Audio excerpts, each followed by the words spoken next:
शिवानी के साथ मैं रिलेशनशिप में हूँ जी। शिवानी के साथ आप कितने टाइम से रिलेशनशिप में हैं? फ्रेंडशिप जो दोस्ती वो कैसे रिलेशनशिप में टर्न हुई उसके बारे में थोड़ा बताइए। एक्चुअल में हम लोगों ने साथ में काम किया था, स्टार्ट किया था 3 साल पहले। वो उस समय वायरल हुई थी, साथ में हमारा कोलैबोरेशन हुआ, धीरे-धीरे ये फ्रेंडशिप रहा, अटैचमेंट हुआ, प्यार हुआ, एक दूसरे को प्रपोज़ किया। अब चीज़ें जो रही है ना कि वो बिग बॉस में जा चुकी है। मुद्दा केवल इतना है, वो अब वो डिनाई कर रही है घर में कि वो किसी लड़के को नहीं जानती, कोई उसका बॉयफ्रेंड नहीं है। वो झूठ क्यों बोल रही है? बल्कि उसके घर में मेरे को सब जानते हैं। फिर वो वहाँ पे डिनाई क्यों कर रही है? मुझे लगा केवल ये गेम होगा, लेकिन चीज़ें ओवर लिमिट होती जा रही हैं। ऐसा क्यों कर रही है वो? Question is that. अच्छा, कब आपकी लास्ट बात हुई है शिवानी से? 2 महीने पहले। 2 महीने का डिफरेंस क्यों आया? डिफरेंस इसलिए आया, बात हमारी एक्चुअल में बहुत कम हो रही थी। लास्ट टाइम हम लोगों ने सेपरेट एक दूसरे को सेपरेट किया हम लोगों ने इस वजह से कि तुम भी कुछ कर लो, हम भी कुछ कर लेते हैं, बहुत पहले की हमारी बात थी। और जब हम एक मुकाम पे होंगे तो शादी की बात हो गई थी हमारी। एक्चुअल में ये मेरे घर पे आई थी, इसने बोला पापा।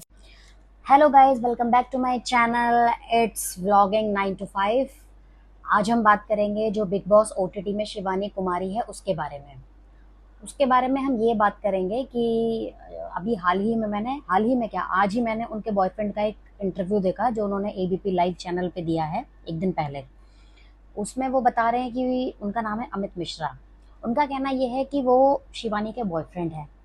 अब जब शिवानी से ये क्वेश्चन बिग बॉस में पूछा गया कि क्या तुम्हारा कोई बॉयफ्रेंड है, तो उन्होंने सिरे से उस बात को नकार दिया। अब मुझे ये समझ नहीं आता कि अगर उसने मना कर दिया, ये उसकी बात को समझना चाहिए कि उसने मना क्यों किया होगा। 360 डिग्री एंगल से सोचना चाहिए। आपने जाके एक चैनल पे अपना इंटरव्यू दे दिया कि उसने क्यों मना किया, मैं तो उसका बॉयफ्रेंड हूँ।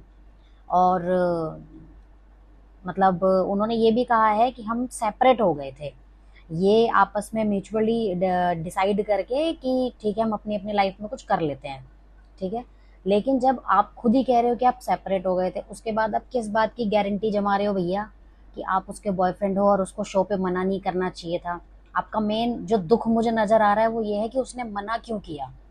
उसकी मर्जी, इतने बड़े चैनल पे बैठी है, इतने बड़े शो में गई है, मना करे या हाँ करे उससे क्या फ़र्क पड़ता है। क्या आपको उसके बाहर आने का इंतज़ार नहीं हो पा रहा था जो आपने वहीं पे बोलना शुरू कर दिया? अगर उसने मना किया है तो कुछ सोच के किया होगा। आप उसके डिसीजन से फिर हैप्पी क्यों नहीं हो? अगर आप इतना दावा कर रहे हो कि मैं उससे इतना प्यार करता हूँ, हमारे घर में शादी की बात भी हो गई थी, आप ये भी कह रहे हो कि उसका मैनेजर, वो अपने मैनेजर को भाई बोलती थी लेकिन अब वो उसका बॉयफ्रेंड है, तो भैया आप उन चीज़ों को थोड़ा अलग रखो। या आपको भी लगता है कि अब आप भी अपना एक इंटरव्यू दे दो, थोड़ा फेमस हो जाओ, तो आपको भी बिग बॉस में जाने का मौका मिल जाए। एक तो ये मेंटालिटी ना मुझे लोगों की समझ नहीं आती है। किसी के डिसीजन को रिस्पेक्ट आपको करना चाहिए, उल्टा आप उसका नाम उछाल रहे हो। ये कैसा प्यार है? वो तो वो जाने की रीज़न क्या है, कम से कम उसके आने का वेट तो करो यार।